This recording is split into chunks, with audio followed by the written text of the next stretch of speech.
Kneel Before Blog presents Kneel Before Pod. Hello, and welcome to the Kneel Before Pod interview segment. I'm your host, Craig, and I've recently had the pleasure of talking to actor Don McLeod, star of Doomsday Mom, the Lori Vallow Story. We talk about being lucky to be alive, learning how to do stunts, and transitioning from music to acting. Sit back, relax, and enjoy. I'm delighted to be joined on Kneel Before Pod with Don McLeod. Hi, how are you doing? I'm well, thank you. How are you? I'm doing good. The weather is taking a turn for the better in Scotland, which is nice for a few days at the very least. Rock on. What part of Scotland are you in? I live in Edinburgh. Oh, I love Edinburgh. Have you been? I have, yeah. Long time ago, sadly. But yeah, climbed that little Table Mountain thing. Yeah, it has to be done. You see the whole city. You got to do it. You got to be like the Lion King and look over the land. Yeah. Yeah, everything the light touches is something, I don't know. Something, that's for sure. Beautiful, actually. Beautiful country. Where is it you are right now? I am in Vancouver, Canada. Cool. Yeah, the West Coast. And the weather there changeable or? It's beautiful right now. Clear blue skies, super warm, shorts and tank top, weather flip-flops, go to the beach, get burnt, go home and cry about it. The perfect weather to be stuck inside doing an interview, for sure. That's okay. I love it. It's good times. So let's just start with a bit of your background. You're an accomplished musician, and that's what you started with, according to the bio I was sent. So how did you get started in that field? In music. That's I shouldn't say funny because it's not, but it was fascinating. My dream was to be a professional athlete, to be totally honest. It was zero desire to be a musician. It was just before my 19th birthday. And I got in a car accident where I was left for dead, had to relearn how to walk, and had slipped into a coma, brain injury, all that fun stuff. Yikes. Yeah, fun stuff. And then my little brother started teaching himself how to play guitar because I used to do sports with him, track and field, martial arts, all that kind of stuff. I made fun of him, is the truth. It's like, oh, musicians, you're wasting your time. There's no money in it. There's no career, blah, blah, blah. It's silly. And then one day he came home and he taught himself how to play Brown Eyed Girl. And I was just like, I love that song, and he sings it really well. I was like, oh no, I have to swallow my pride. So long story made short, I started teaching myself how to play while I was relearning how to walk because I was stuck on mom's couch, couldn't move really. So learned how to play, then just thought that the natural progression was, well, if you have songs, you record them, right? And then I had to figure that out, bought gear, learned how to use it, and grew, ended up going in a songwriting contest, a local one, winning a couple more. And then it just kind of grew from there. And then it went to a 29-year crazy, well, not 29 years, I guess. It went into a very long, to at least 20 years of doing music almost full time. And in that time, you've done a lot of composing for film and TV and things. Yeah, I mean, I was the lead singer for a rock band first. Then I went country. Then I went pop. Then I went country again. Oh, no. Then I went pop. Then I went rock again. Then I went country. I just confused. It happens. Just dip your toe into everything. Why not? Well, that was my problem. I like all kinds of music. So I was like, well, why can't I write that? I want to write that. And I see you're working on a country album at the moment. I am. Yeah. It might even be done tonight. I don't know. Nice. Yeah. It's in mastering phase right now, which usually only takes a couple days. That takes care of my next question of how's that coming? That's coming so well. I'm so blessed to work with the people I'm working with right now. It's crazy. Yeah. Sean Neff and Jim Riley, just amazing guys. And among the credits you have for like musical credits, it's things like the Highlander TV show and yeah, that was a highlight. Yeah, I can imagine. My last name's McLeod. So I was like, yeah, I'm on the Highlander TV show. Was that your pitch? It's just, let me have the song because I'm... No, what was really cool is they approached me. I was like, what are you talking about? Yes, I want to be on your show. Of course I want to be. Well, I'm not me as an actor, but my song. I was like, yeah. Are you kidding me? I love Highlander. About my family. What? Yeah. So what's the process around getting your music featured in productions like that, where it's film or TV? That is such a good question because it changes. The Highlander thing, I had a song on the radio at the time, and I guess someone in production heard it and they really liked it. They didn't know how to get a hold of me because I was so new. I didn't even know what I was doing. I don't even know how I got on the radio, to be totally honest. Well, I do know, but it was not any intelligence on my part. And they got a hold of a friend of mine who asked if I wanted to be on the show. I'm like, yeah, that's ridiculous. Of course I do. And then I was on another show because now that friend of mine started pushing my stuff to other people. And then I had a song on the TV show Heartland because me and one of the main characters on the show, it's a long story. I'm trying to make it as short as I can. I didn't know what the show was about. I had no idea. So he started describing it to me and I started writing down what he was saying because he was so beautiful the way he was saying it, so descriptive. And I was like, man, these are great song lyrics. So we ended up writing a song about the show.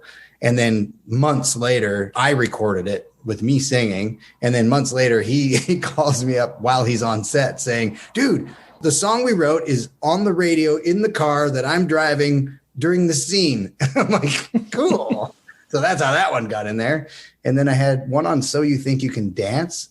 And I don't even know how that one got on there. It was a song I co-wrote, and I didn't sing that one. An artist did that I was working with at the time. She's beautiful voice, Allie Milner.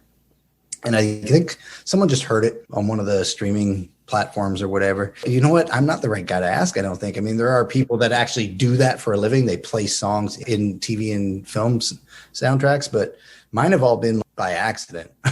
So it's just a good little happy accident that gets picked up and then suddenly everyone hears it in the background or whatever. Yeah, it's good. It's fun. That's great stuff.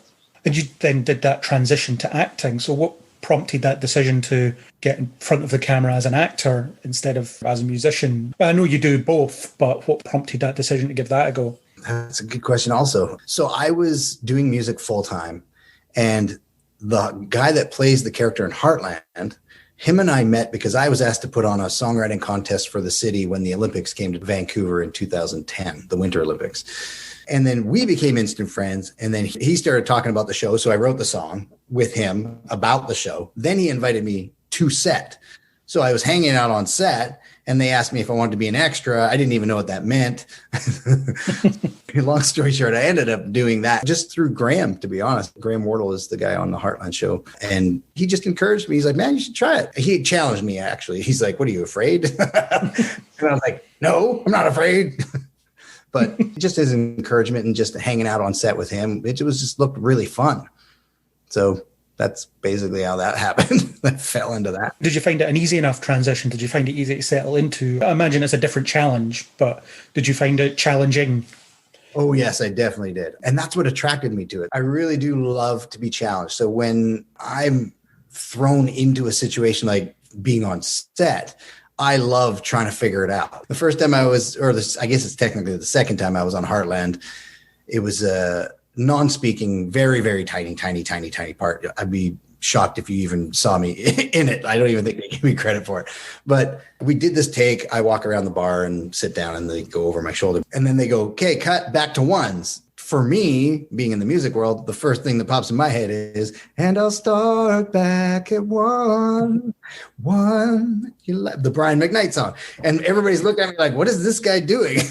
They're like, go back to ones. What the heck is go back to ones? What are you talking about? And they're like, go back to the first mark. I'm like, oh, why didn't you just say that? So I love learning the language and all that. But once you get all that and you realize, as an actor for sure, in the beginning, part of the challenge was thinking, oh man, I can't screw this up. And I want to make sure everything's perfect. I want everybody to like what I'm doing. But at the same time, once you settle in, that's not the case. Everybody just wants to create something fun with you. That's been my experience anyway. Some people may have different experiences, but for me, it's been everybody just wants to have fun and they really want you to do great. And you want them to do great. So from my experience, in a good on-set situation, they're trying to help you and you're trying to help them. So if lighting is setting something up, I'll often ask, do you want me to move this way? What are you looking for? And the DOP or the camera operator, I'm like, okay, where are you going? What's your final? Where are we going? We have this conversation on how can we make this the best thing it can be.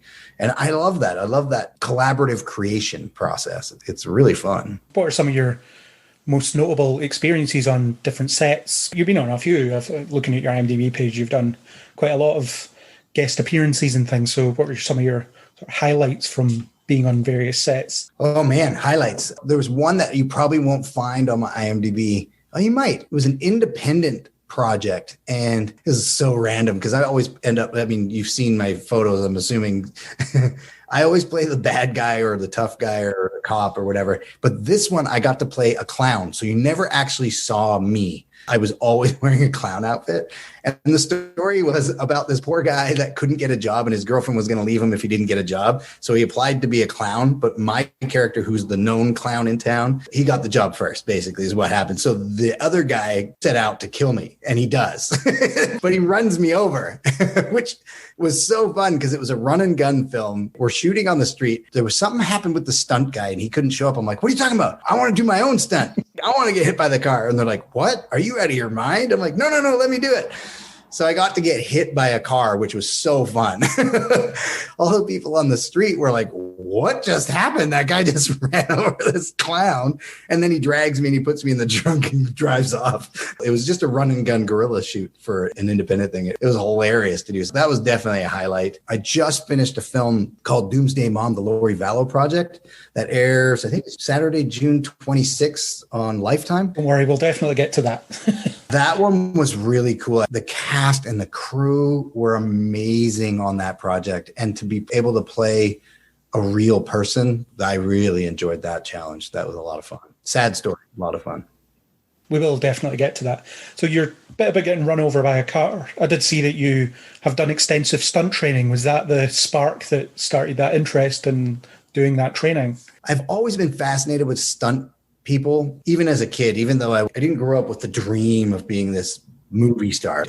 I was all about athletics and martial arts and stuff like that. But yeah, I always thought stunt guys, how cool is that? You get to throw yourself off a building and you get paid for it. Like, that sounds so fun to me.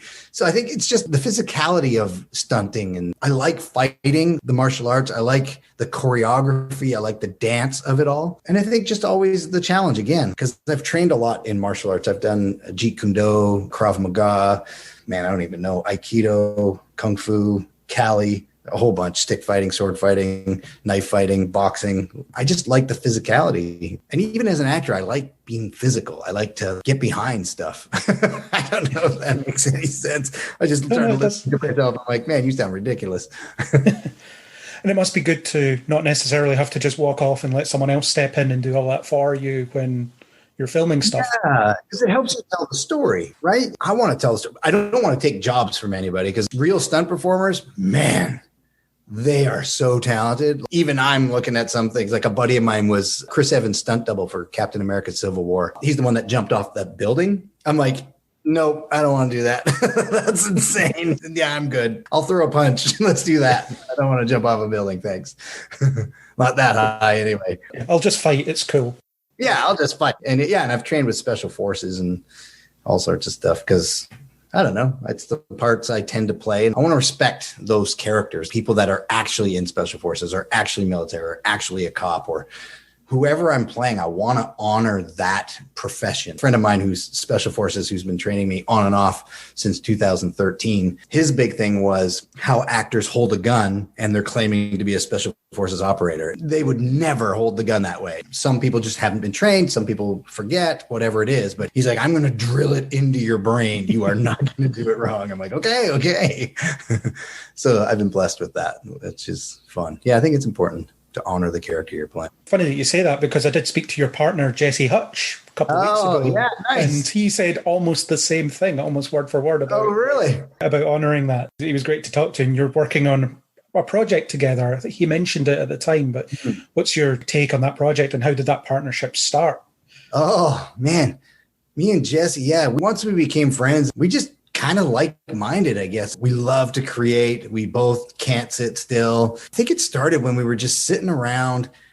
He wasn't on a show. I wasn't on a show. And we're like, well, what do you want to do? I want to keep our chops up, but I don't want to just pick a scene and act it out. I mean, that's nice. And there's a place for that. But we were like, nah, that's not what we want to do. We want to create something, but we don't want to depend on other people and money and time. We're like, what can we do that's cheap or free with just the two of us? So we came up with this ridiculous idea of a stakeout. So we literally put our iPhone on the dashboard of a car. We never left the car, but we had to write it in such a way that kept it interesting for the viewer with just looking at us.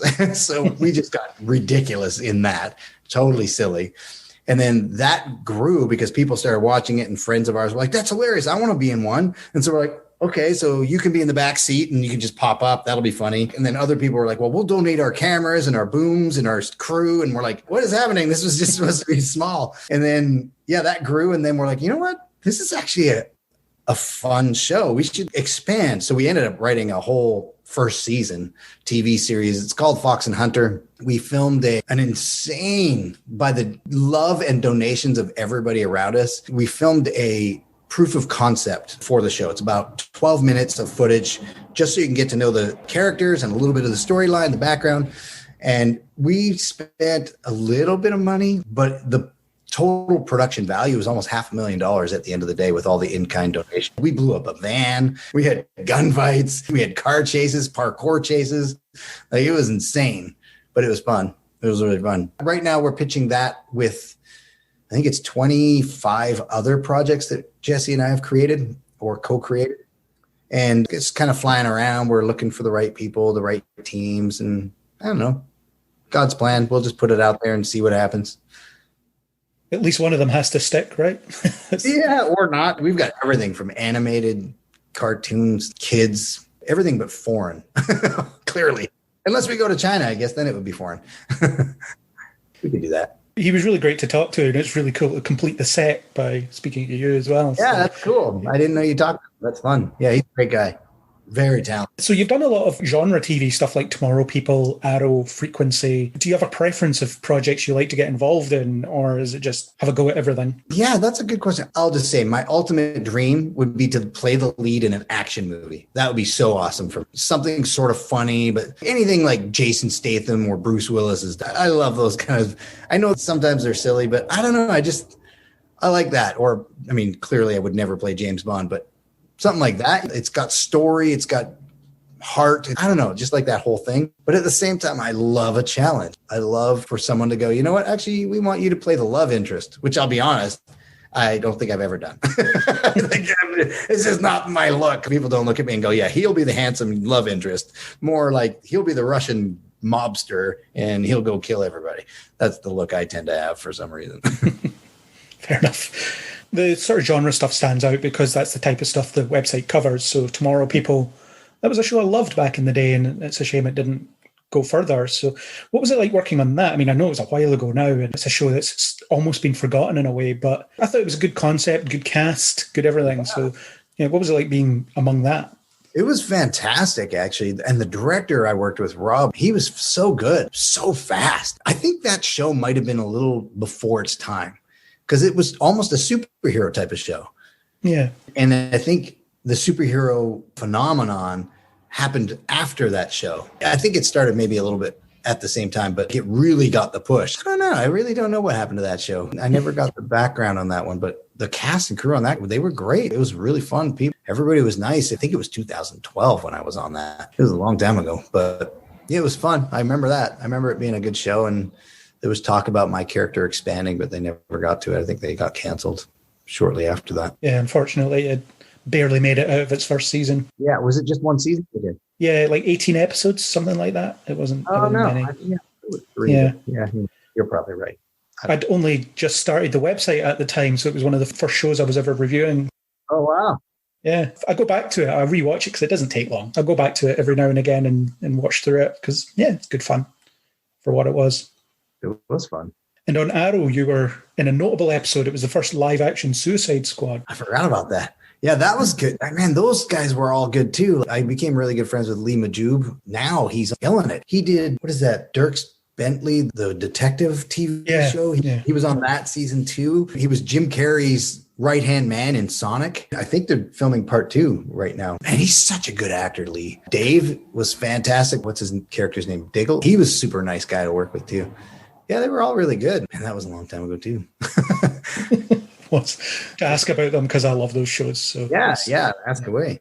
So talk about the Doomsday Mom, the Lori Vallow story. So you did talk about playing a real person. I read into a bit of the story. It seems very, very complicated. So I didn't read extensively into it, but it seems like it was a pretty messy situation. So when it came to preparing to be this real person, what kind of work went into preparing that? Did you do a lot of research? And what is it like putting your own stamp on a real person? Man, that's a good question. I did a little bit of research for the audition because I was like, oh, this guy's real. That's fun. It was the first real person I ever played. So I did a little bit of research online. I didn't want to be talking like this if he talked like this. I wanted to really do him justice. So I sent in my audition. And then once they said they wanted me, I literally spent a full day researching everything about how he walks, how he talks, how does he hold his hands, how does he smile, how does he get whatever I could find. I literally it was 8 hours nonstop watching online footage and just falling down that rabbit hole. But it's a sad story. And the biggest thing I took away from it is that guy had a big heart and he really loved his wife. The way it ends for him is just, it's heartbreaking. So playing him, I really wanted to do him justice. And I hope anyone that knew him that sees this can feel that I did a good job. That's the audience I'm hoping to. I mean, it's like any character. You really want to do them justice, right? You don't want to insult somebody in a profession when you're playing that profession, but now it's a real person. And it's possible that someone that knew him is going to watch this show. And I really want them to walk away going, yeah, that guy looks like he got him. And that would be important to me. Hopefully that will be the takeaway. Was there liberties taken with the story? Was there anything changed about it? And was it difficult to divorce your understanding of how the story played out with this scripted version of it? When I read the script, I think they followed it pretty well. That being said, my study was mostly about Charles. It wasn't about the full story. I mean, of course, I got the full story to a degree, but for me, it was all about Charles. And I have not seen the final cut of the movie yet. So I can't say one way or another how they went with it, but I will say that the cast and the crew and the director were phenomenal. Lauren, who plays Lori, man, that was a hard character to play. I mean, it would have been for me. She made it look super easy. I'm like, what is happening? How are you? You're crazy. Well, she's not crazy, but you know what I mean? The character was all over the map, and she such a good job playing her. Was this a project that was filmed with COVID restrictions? It was.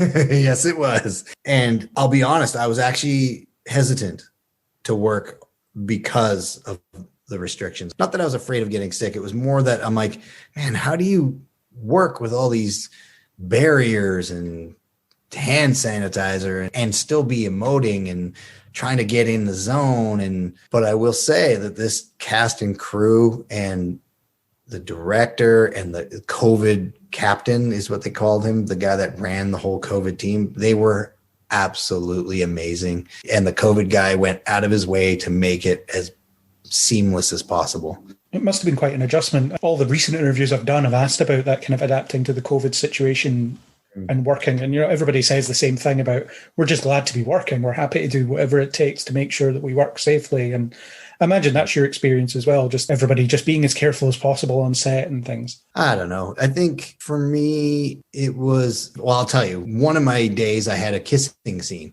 So some of it was like, why am I wearing a face shield between takes if I'm kissing her? That feels a little weird. So we do the scene, I kiss her, we pull it back and they go cut and then they put on face shields and they spray everything down. And then we do the thing again. I'm like, I don't understand any of this, but if it makes other people feel better about the situation, that's cool. For me, when I go on set, I'm like anybody, I have my opinions, but when I'm on set, my goal is to love everybody the best way I know how. And I tend to be a bit of a prankster, so sometimes that happens.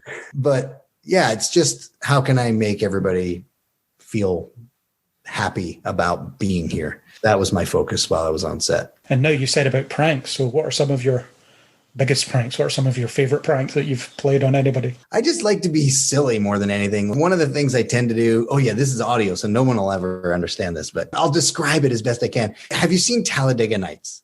Yes. You know when the magic man comes out and he's really bad at interviewing and he does that thing where he raises his hands and he goes, I don't know what to do with my hands. The car handled real well. Yeah. and he just raises his hands in front of his face.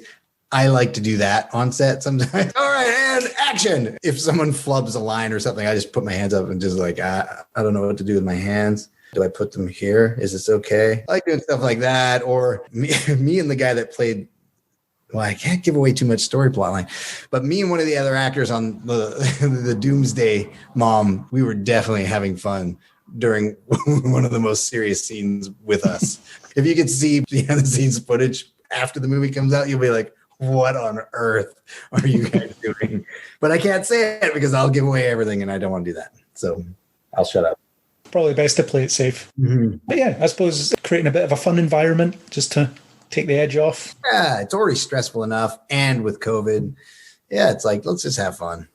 Yeah, for sure. So what's next for you that you can talk about, of course? I won't ask you to say something you're not allowed to talk about. Well, I've got a couple auditions in. Who knows? Maybe I'll hear something back. Maybe I won't. That's our world. I got an album coming out. Me and Jesse Hutch are pitching our 25, 26 film projects that we've written and or co-created. There's always something. Who knows?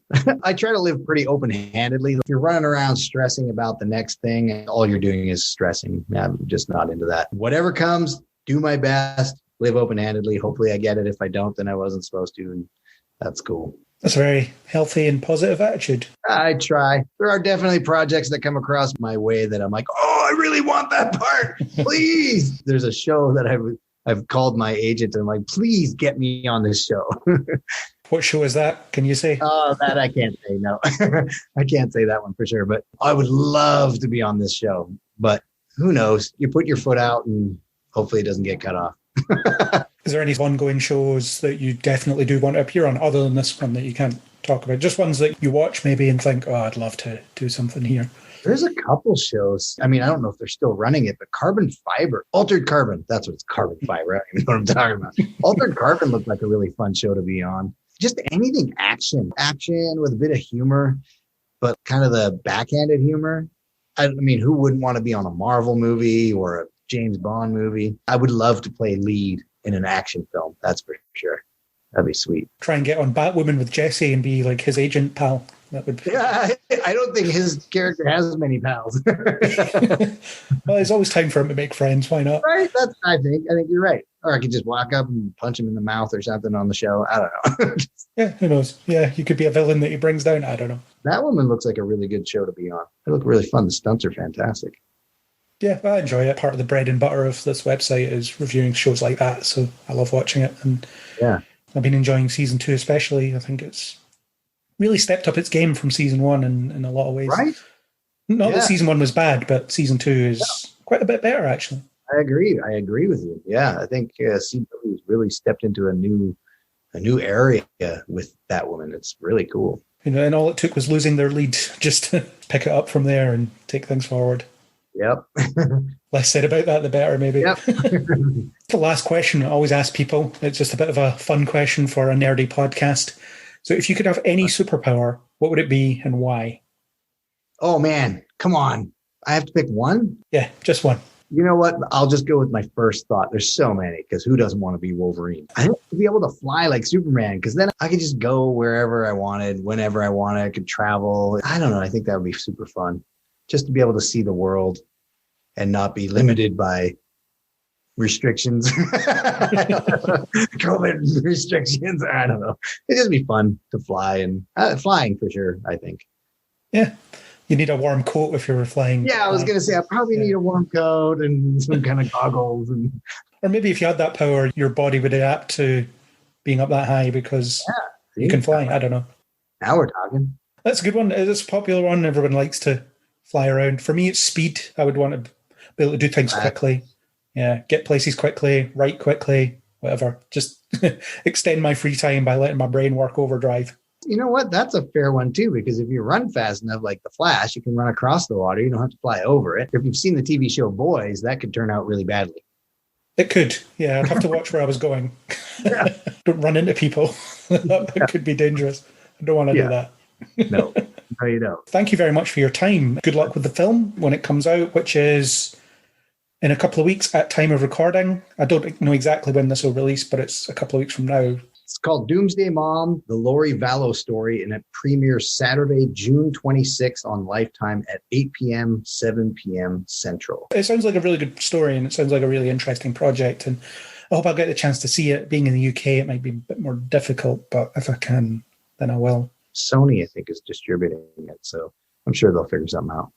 Yeah, I'm sure I'll get my hands on it somehow. But yeah, thanks very much for your time. I hope you and Jesse get a bunch of stuff picked up out of your various projects. I hope you get on that show that you can't talk about, that you really want to be on, all that stuff. Thank you. It's been a pleasure talking to you, and thanks for giving me your time to talk about yourself and projects and music and everything. My pleasure, my pleasure. Thank you. That was my chat with Don McLeod. I wish him all the best with his future projects. And if you enjoyed what you heard here, then please don't forget to subscribe on Apple Podcasts, Spotify, or any major podcasting app. Apple users, please leave us a star rating and a comment. If you want to discuss this interview or anything else, you can find us on Facebook and Twitter under Kneel Before Blog, or leave a comment on kneelbeforeblog.co.uk. As always, I hope you'll join us next time on Kneel Before Pod.